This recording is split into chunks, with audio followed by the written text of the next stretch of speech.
امید کے دیے روشن کرنا اور روشن رکھنا قرآن پاک کا امتیازی وصف ہے۔ دنیا بھر میں قرآن پاک کے سوا کوئی کتاب ایسی نہیں جس میں انسانوں کو ہر حال میں امید کا دامن ہاتھ میں رکھنے اور کسی بھی مشکل میں مایوس نہ ہونے کی تعلیم و ترغیب دی گئی ہو۔ قرآن کریم اپنے پیروکاروں کو خوشی، غمی، تنگ دستی، خوشحالی، پریشانی اور ہر حال میں پرسکون رہنے کا درس دیتا ہے۔ قرآن پاک اپنے ماننے والوں کو ان کے تمام مسائل کے حل پیش کرتا ہے۔ قرآن پاک میں سورۃ الزمر ہی بطور مثال کافی ہے۔ اللہ تعالیٰ نے اس آیت کریمہ میں انسانوں کے سامنے رحم دلی، شادمانی اور امید کے تمام در کھول دیے ہیں۔ ارشاد الہی کا مفہوم ہے، اے نبی کہہ دو کہ اے میرے بندو، جنہوں نے اپنے اوپر زیادتی کی ہے وہ اللہ کی رحمت سے مایوس نہ ہوں۔ یقیناً اللہ تعالیٰ سارے گناہ معاف کر دیتا ہے، وہ بہت زیادہ مغفرت کرنے والا اور بڑا مہربان ہے۔ یہ آیت کریمہ ان لوگوں کے لیے امید کا پیغام ہے جو خون ریزی، بدکاری، چوری، راہزنی اور دیگر بڑے سخت گناہ کرنے کے باعث مایوس ہو گئے ہوں۔ ان کے ذہنوں میں یہ بات جا گزری ہو گئی ہے کہ اب ان کے قصور کبھی معاف نہ ہوں گے۔ اللہ تعالیٰ ان سے کہہ رہا ہے کہ تم لوگ اللہ کی رحمت سے مایوس نہ ہو۔ اگر تم یہ سب کچھ کرنے کے باوجود اپنے کیے پر نادم ہو جاؤ اور اپنے رب کے تابعدار بن جاؤ تو سارے قصور معاف ہو جائیں گے۔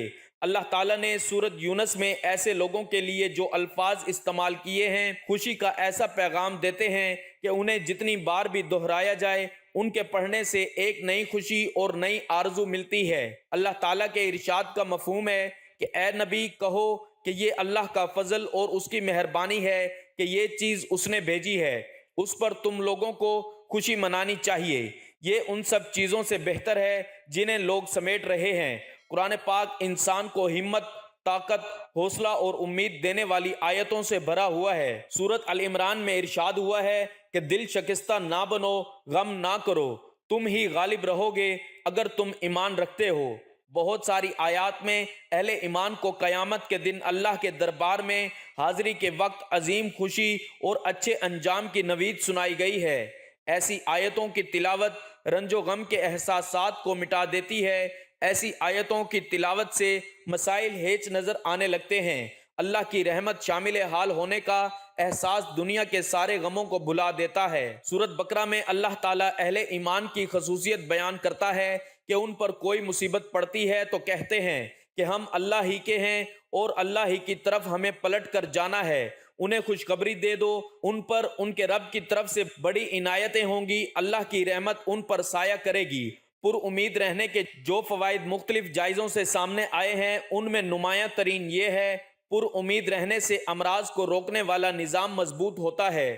پر امید انسان مناسب فیصلے کرتا ہے اور مشکل حالات کا مقابلہ اچھی طرح سے کر لیتا ہے۔ ایسا انسان ہر دل عزیز ہوتا ہے اور سماجی تعلقات میں زیادہ لچک دار ہوتا ہے اور ملنے جلنے والوں کے ساتھ آسانی سے گھل مل جاتا ہے، اور امیدی سے خوشی ملتی ہے اور امیدی سے دماغ کو آرام ملتا ہے۔ پر امید رہنا ایمان کا حصہ ہے۔ مومن رب کی رحمت سوچ کر خوش رہتا ہے۔ مایوس انسان ناقص الایمان ہوتا ہے، ہر وقت منفی سوچ کے باعث مشکل میں پڑا رہتا ہے۔ سیدنا یعقوب علیہ السلام کا واقعہ یاد کیجئے کہ وہ ایک بیٹے کو درندے کے ہاتھوں ہلاکت کی کہانی سننے اور دوسرے بیٹے پر چوری کی واردات میں قید ہونے کا دعویٰ سننے کے باوجود مایوس نہیں ہوئے۔ پیغمبر اسلام پر امید رہنا پسند کیا کرتے تھے۔ پیغمبر اسلام محمد مصطفیٰ صلی اللہ علیہ وآلہ وسلم ہمیشہ پر امید رہتے تھے۔ وہ ہمیشہ نوید سنانے کا اہتمام کیا کرتے تھے، اپنے ساتھیوں کو اگر مگر کے چکر میں پڑنے سے روکتے اور فرماتے کہ اگر مگر شیطان کے در کھولتا ہے۔ رسول کریم اپنے صحابہ رضی اللہ تعالیٰ عنہ کو یہ درس دیتے تھے کہ جب تمہارے سامنے کوئی نامناسب واقعہ ہو جائے تو یہ کہا کرو تقدیر میں یہی تھا، اللہ کی مشیت یہی تھی، اس نے جو چاہا کیا۔ اس لیے ہمیں بھی ہمیشہ پر امید رہنا چاہیے اور مایوس نہیں ہونا چاہیے۔ حالات جتنے بھی مشکل ہوں اللہ پہ بھروسہ رکھنا چاہیے اور اس سے اچھے کی امید رکھنی چاہیے۔ انشاءاللہ وہ آپ کو ضرور عطا کر دے گا اور آپ کے تمام مسائل بھی حل کر دے گا۔ امید زندگی کے سفر میں کبھی ایسے موڑ بھی آتے ہیں جب انسان امید اور نا امیدی کے دوراہے پر آ کر کھڑا ہوتا ہے۔ امید اور نا امیدی کا دورہ جہاں ایک ہستی کے ہونے کا احساس اور یقین ہوتا ہے، جس کے پاس کن کی طاقت ہے، جس کا ایک اشارہ انہونی کو ہونی میں بدل دیتا ہے۔ امید اللہ پر یقین ہے، نا امیدی اللہ کا انکار، نا امیدی کو کفر کہا گیا ہے۔ حضرت یعقوب علیہ السلام نے اپنے بیٹوں کو حضرت یوسف علیہ السلام کی تلاش پر روانہ کرتے وقت فرمایا تھا، خدا کی رحمت سے نا امید نہ ہونا، خدا کی رحمت سے صرف کافر نا امید ہوتے ہیں۔ سورۃ یوسف آیت نمبر 87۔ اللہ کی طرف سے دیکھ کر امید پیدا ہوتی ہے، دنیا کی طرف دیکھ کر نا امیدی، بس امید اور نا امیدی کے بیچ ہی اللہ ہے۔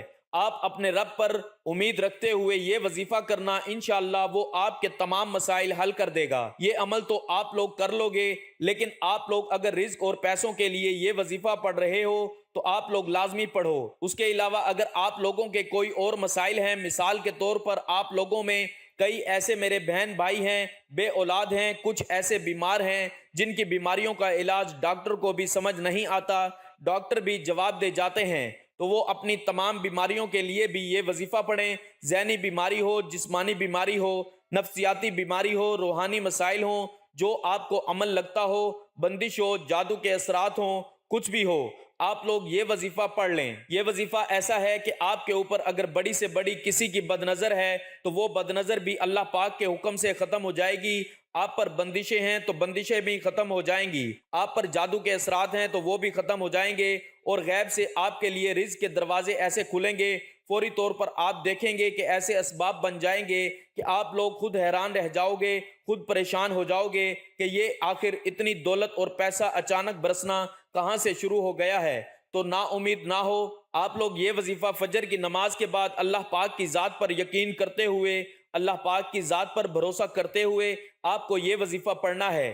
اب اس وظیفے کو سمجھ لو، آپ نے آخر تک ویڈیو دیکھنی ہے، بڑی محنت سے، بڑے ہی دل سے یہ ویڈیو آپ لوگوں کے لیے بنائی گئی ہے، تاکہ آپ لوگ جس ترتیب سے یہ پورا وظیفہ بتایا جائے آپ لوگ پڑھ لو اور آپ کی مالی پریشانی اللہ پاک کے حکم سے ختم ہو جائے، آپ کو غیب سے رزق مل جائے۔ رزق اور پیسہ دینے والی جو ذات ہے وہ اللہ پاک کی ہی ذات ہے۔ تو یہ وظیفہ آپ کو اللہ پاک کی ذات پر پورا یقین کرتے ہوئے، بھروسہ کرتے ہوئے آپ کو وظیفہ پڑھ لینا ہے۔ اب وظیفے کو سمجھ لیں کہ وظیفہ پڑھنا کس طرح سے ہے۔ سب سے پہلے فجر کی نماز آپ نے مکمل پڑھ لی، کوشش کرنا کہ جائے نماز پر جیسے ہی آپ لوگ بیٹھے ہو سلام پھیر لیا، ویسے ہی التحیات میں جیسے بیٹھے ہو ویسے بیٹھے بیٹھے آپ لوگ یہ وظیفہ پڑھ لینا۔ سب سے پہلے جیسے سلام پھیر لیا، ایک مرتبہ بسم اللہ الرحمن الرحیم پڑھنا۔ سب سے پہلے جب ایک مرتبہ بسم اللہ الرحمن الرحیم پڑھ لو تو اب آپ لوگوں کو پڑھنا کیا ہے یہ اچھی طرح سمجھ لیں۔ اب آپ لوگوں کو 3 مرتبہ درود پاک پڑھنا ہے۔ درود پاک کوئی سا بھی پڑھ لیں جو آپ کو آتا ہو، چاہیں تو درود ابراہیمی پڑھ لیں یا جو آپ کو یاد ہو وہ پڑھ لیں۔ ایک مرتبہ میرے ساتھ بھی درود پاک پڑھ لیں تاکہ ثواب ہو۔ اللہم صلی علی محمد وعلی آل محمد کما صلیت علی ابراہیم وعلی آل ابراہیم انک حمید مجید۔ اللہم بارک علی محمد وعلی آل محمد کما بارکت علی ابراہیم وعلی آل ابراہیم انک حمید مجید۔ اب آپ لوگ پڑھیں گے یا اللہ، ایک مرتبہ میں نے پڑھ لیا، آپ لوگ دوسری مرتبہ بھی پڑھیں گے یا اللہ، 2 ہو گیا۔ تیسری مرتبہ پڑھیے گا یا اللہ، یہ آپ کو 3 مرتبہ پڑھنا ہے۔ اب آپ لوگ لا الہ الا اللہ والرزاق یا اللہ، ایک مرتبہ میں نے پڑھ لیا، آپ لوگ دوسری مرتبہ بھی پڑھیں گے لا الہ الا اللہ والرزاق یا اللہ، 2 ہو گیا۔ پھر تیسری مرتبہ پڑھیے گا لا الہ الا اللہ والرزاق یا اللہ، 3 مرتبہ آپ کو یہ چھوٹا سا وظیفہ پڑھ لینا ہے۔ 3 مرتبہ جو وظیفہ آپ کو پڑھنا ہے وہ یہی وظیفہ آپ کو پڑھ لینا ہے۔ جب 3 مرتبہ یہ وظیفہ آپ لوگ پڑھ لو تو ٹوٹل 3 وظائف آج کے دن فجر کے بعد جو کسی بھی دن پڑھ سکتے ہو۔ یہ فجر کا وظیفہ آپ نے یہ نہیں کہ آج ویڈیو اپلوڈ ہو رہی ہے تو آج ہی پڑھ سکتے ہو۔ جب آپ لوگ فجر کی نماز ادا کر لو، زندگی میں ایک مرتبہ اس عمل کو لازمی کر لینا، چاہو تو روزانہ فجر کی نماز کے بعد بھی یہ عمل کر سکتے ہو۔ وظائف جو بھی آپ کو بتائے جائیں کہیں پر نوٹ کر لو، لکھ لو، یا فجر کے بعد ویڈیو چلا لیا کرو، ویڈیو دیکھتے دیکھتے ساتھ میں وظائف بھی پڑھ لیا کرو۔ جو پہلے نمبر پر میں نے وظیفہ بتایا، یہ وظیفہ میں نے آپ کو پڑھ کے بھی بتایا، لا الہ الا اللہ والرزاق یا اللہ، پہلے نمبر پر آپ کو یہی وظیفہ پڑھ لینا ہے۔ اس کے بعد دوسرے نمبر پر آپ کو جو وظیفہ پڑھنا ہے وہ ہے المقتدر، یہ وظیفہ بھی آپ کو دکھ رہا ہوگا۔ اسی طریقے سے آپ لوگ یہ وظیفہ صرف 7 مرتبہ پڑھ لیجئے گا۔ جب 7 مرتبہ المقتدرو کا وظیفہ پڑھ لو۔